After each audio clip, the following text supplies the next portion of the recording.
Hi, everybody. I'm Chicago's psychic medium and intuitive consultant, Mel Dorr, and welcome to my YouTube channel. You're probably wondering why I'm wearing this orange t-shirt. Um, my partner and I do a lot of traveling, and we went to the National Underground Railroad Museum in Cincinnati, Cincinnati, Ohio, and it's the Freedom Center. And it's a museum all about like the Underground Railroad, which helped to free a lot of slaves. It's not really a railroad, but it was a group of safe houses where people could travel from place to place until they got to the states where they could enjoy their freedom. And I wore this today because it's all about freedom in our country. And it's the color orange, which represents the navel sacral chakra. Freedom doesn't mean that we have the right to hurt others or the right to tear things up. Freedom to me means equality for all, people reaching across the aisle and coming back into harmony. My guides show me that we will come back to a point of balance and harmony, but it's going to take a lot of work. And that at some point we will be a nation where freedom is equal for everyone, regardless of race, sexual orientation, religion, country of origin. The orange represents, I'm a Reiki master, so it represents the root-based the navel sacral chakra. And this orange color, if this chakra is out of balance, it brings about fear, manic energy, like emotional instability, feeling overwhelmed, a loss of creativity, addictions. And I think our country, our navel sacral chakra has gotten out of balance. Also, when it's out of balance, it brings about a feeling of a lack of abundance, a feeling of not being moving forward, a feeling of stagnation, a lack of creativity, a lack of pleasure, a lack of joy, a lack of fulfillment, a lack of overall wellness. And that's what our country is going through. Now, chakra, for those of you who aren't Reiki masters, as I am, it means vortices of energy, and there's 7 major ones in the body. And the feeling is they all have to be in alignment for the whole body to work correctly. If one's out of alignment, they all are.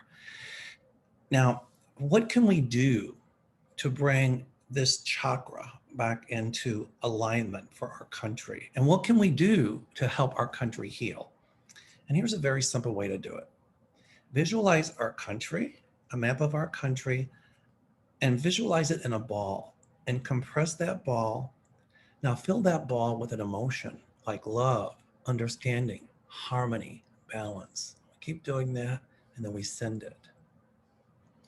Each chakra has a sound. And the sound for this chakra is VAM, V-A-M. Again, the navel sacral chakra is located right around the navel area.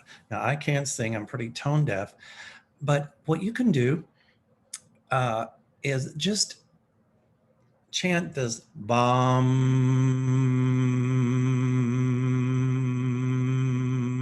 like that 7 times. 7 times meaning 1 for each chakra.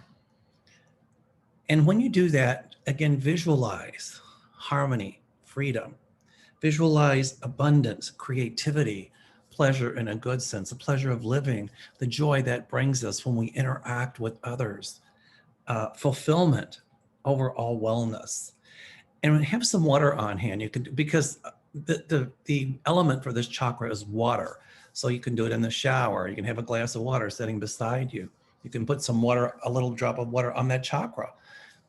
So try this little thing. It's something I think we can all do to help set the energy vibration to bring us back into balance and harmony.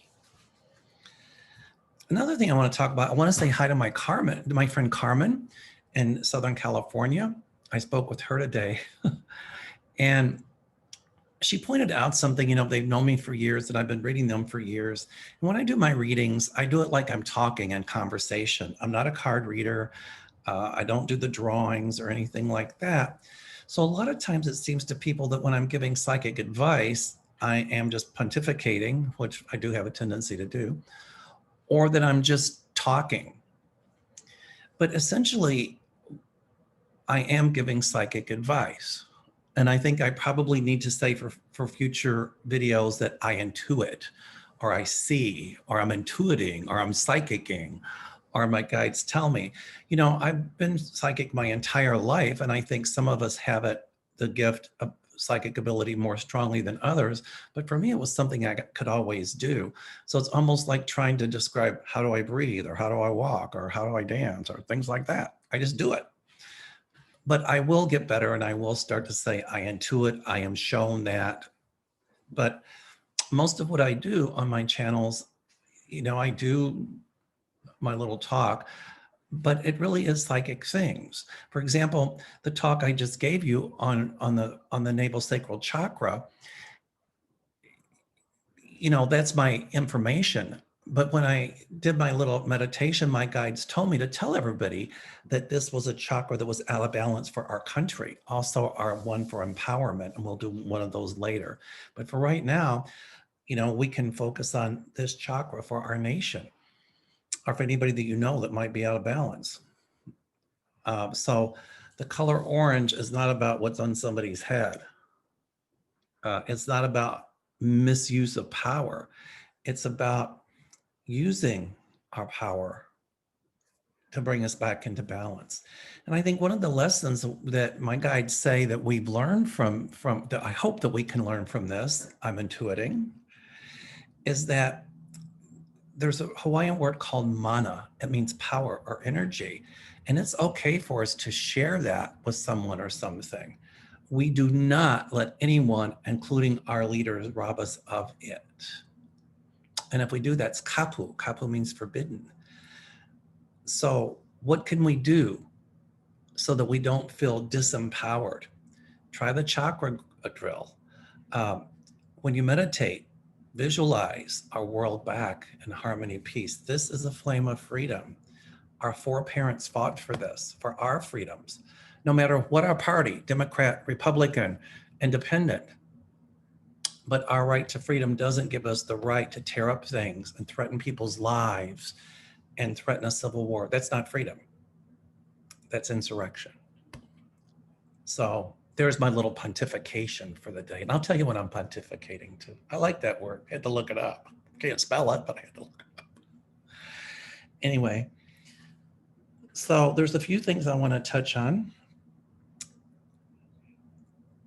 As I was thinking and meditating, I was laying in bed and I saw our Constitution.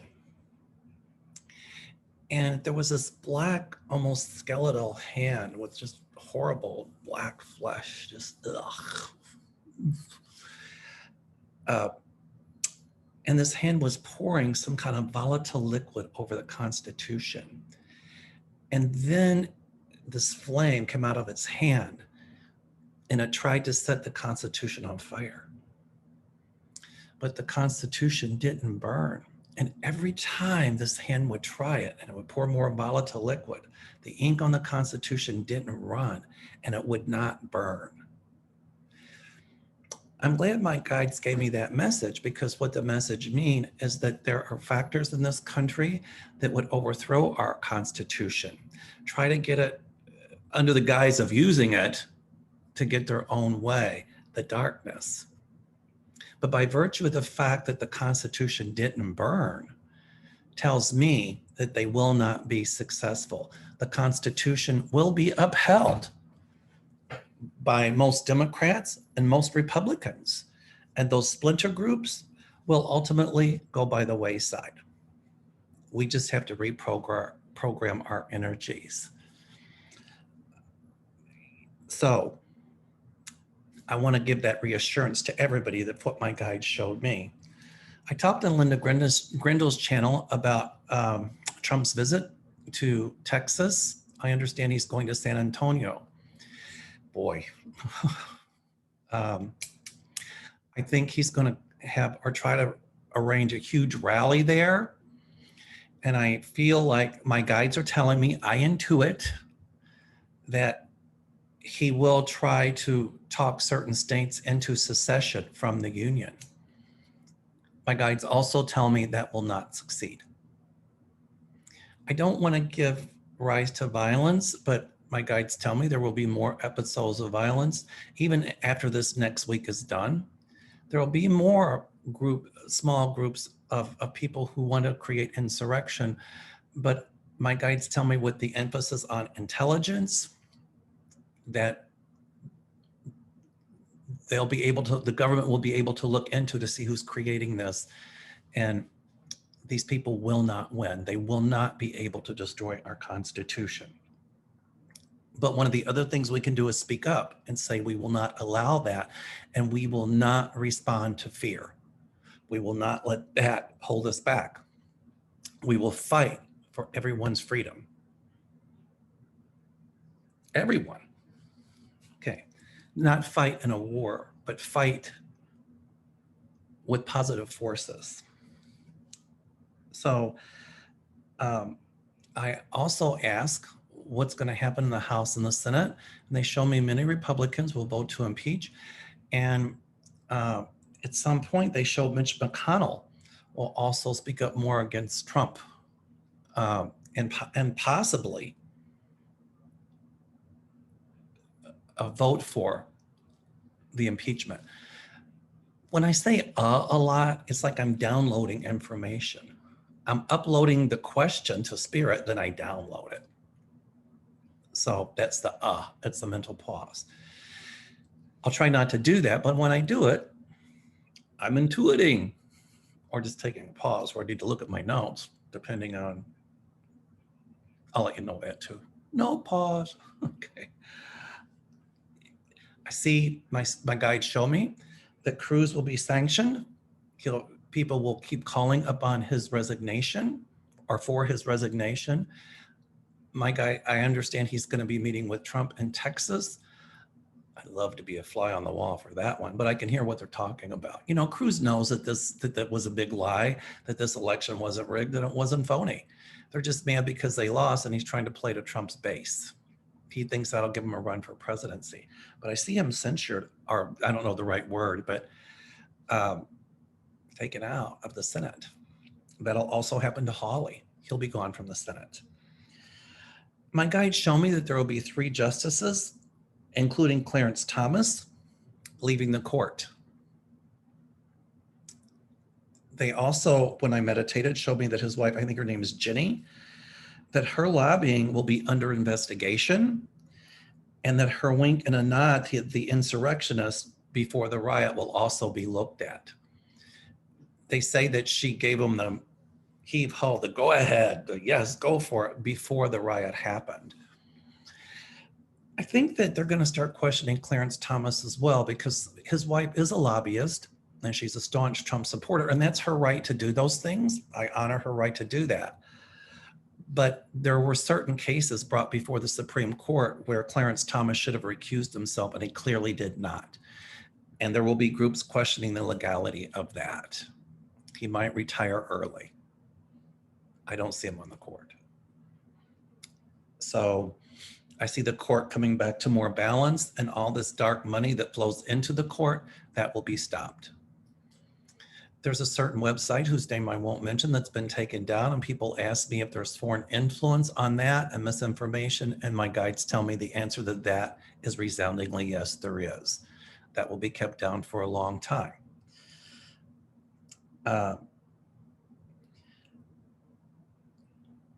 Has Trump reached his tipping point? I asked that question to my guides. Is this the tipping point? There will be 1 or 2 more that finally get people to say, this is enough. They're saying it already, but they'll say it even more. He broke his oath to defend the Constitution. And my guide said he will have to answer charges for that. And they show me that there will be karmic justice, that will take place. So I wear my orange today, hoping that we'll have an abundance of good things. We can have our creativity, our freedom, our pleasures, our joys, our overall wellness fulfilled. And those things will happen. It's never 100%. The other thing is, I always kind of want to tell now a dog story. I think it might bring fun, and I'll try to put some more laughter in my videos. I had a dog that I rescued. I named him Wizard from the Wizard of Oz. He was a Beagle and he had been terribly abused, and he was aggressive when I got him. He was afraid of everything. So I got him to trust again. He was the Dennis the Menace of the dog world. And every year the Catholic Church has animal blessing. So I thought, I'll take Wizard. I had my dog Gizmo. She was a Beagle. I've always had the hounds, except for Lucky. She's not in the hound group. But anyway, so I took him for the animal blessing, and I waited, and it was a nice day outside. So the priest blessed Gizmo, and as he's starting to bless Wizard, I said, "Oh, Father, he was abused terribly. You know, they didn't think he was going to make it. He almost died. I took him in. He's been a bit of a challenge. He's been aggressive, but I got him out of that." I'm going on and on and on.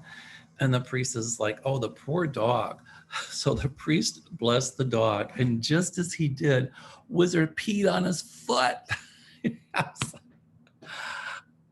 I still roar when I think about it. And the priest looked at me like, the look on his face was priceless. And he didn't know what to say. I didn't know what to say. I said, "Oh, Father, it's just holy water. It's recycled." Well, to that, he became very indignant. The fact that the dog peed on his foot, I don't think bothered as much as my recycled holy water comment. So, you know, it's like my veterinarian once told me, every now and again, they do things just to prove their dogs. So I'll try to add a little funny dog story in each one of my videos because I think it brings about laughter. As a country, we'll learn to laugh again. Laughter is healing. So one of the things we can do is get people to laugh. When people come into my office, they're going through a terrible time emotionally, I try to get them to smile or laugh, and it works. So everybody go home. We start worrying about, you know, the violence or the insurrections or this or that. No, we'll make it. And then try to think of something funny. I promise. It's healing. Okay. Thanks for watching my video. And I gotta go. Namaste. And I love my sweatshirt. So a t-shirt. Remember, this flame of freedom is for all of us. Okay. Have a great day, great evening, and we will talk later. Meanwhile, namaste.